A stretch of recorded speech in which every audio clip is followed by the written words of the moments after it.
Ganjar Pranowo menghadiri acara yang diadakan Pusat Kajian Strategis dan Internasional atau CSIS bertajuk Pidato Calon Presiden Republik Indonesia, Arah dan Strategi Politik Luar Negeri, di Jakarta, Selasa, 7 November 2023. Ia menegaskan berkomitmen terhadap kedaulatan maritim Indonesia dengan rencana untuk memberikan nama Indonesia kepada pulau-pulau terluar.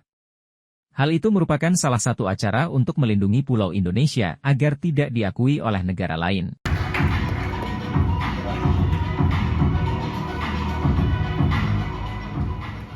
Among Indonesians in the audience, allow me to speak in Bahasa Indonesia.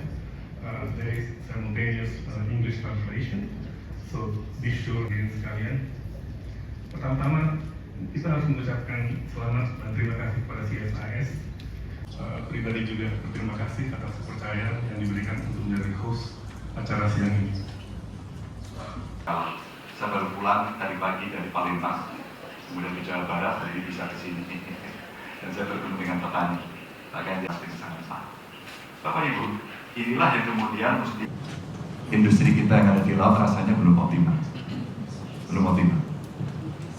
Kalaulah kemudian kita bicara ini, kita harus mempertahankan wilayah yang cukup besar di wilayah maritim kita.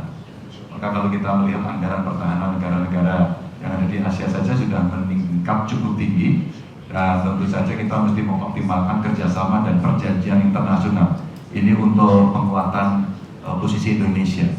Dan ada beberapa hal yang menjadi catatan penting kami adalah penggunaan bahasa Indonesia untuk nama pulau-pulau terluar. Sehingga yang Duponindi melakukan inventarisasi pulau-pulau kecil rasanya penting. Kita gunakan pengalaman sepadan di kita, dan ternyata kalau kita bicara dari sisi sejarahnya, wah perdebatannya panjang sekali. Bagaimana menamai pulau itu, apa mata uang yang berlaku di sana, dan kultur apa yang berkembang di sana. Bapak Ibu, negara yang besar ini membutuhkan perhatian yang besar pula. Maka kalaulah kemudian kita ingin mengamankan kondisi wilayah maritim kita, itu salah satunya. Lalu menggandakan anggaran untuk pertahanan yang ada di laut. Kita tata dalam konteks kepentingan nasional. Yang kedua, mahal sekali investasi. Maka penting buat kami dalam konteks hubungan internasionalnya mengajak negara-negara sahabat untuk masa kecilnya tinggal di Jakarta.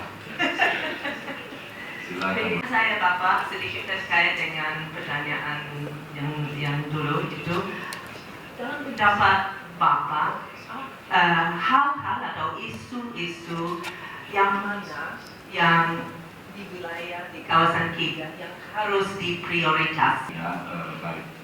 Tapi dari 5 isu ini yang menjadi prioritas kami ini, dari soal pangan ada dari Malang. Ini Bu, Malang, Surabaya, daerah. Jadi kalau kita bicara ekonomi apa?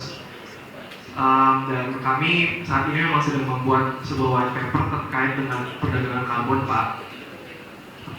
Kaitannya dengan foreign policy-nya terkait dengan climate diplomacy. Pertanyaan dari saya, Pak, dari Indonesia kan berarti itu. Itulah fungsi-fungsinya. Saya bercerita Kaisar Bapak ternyata ramah sekali.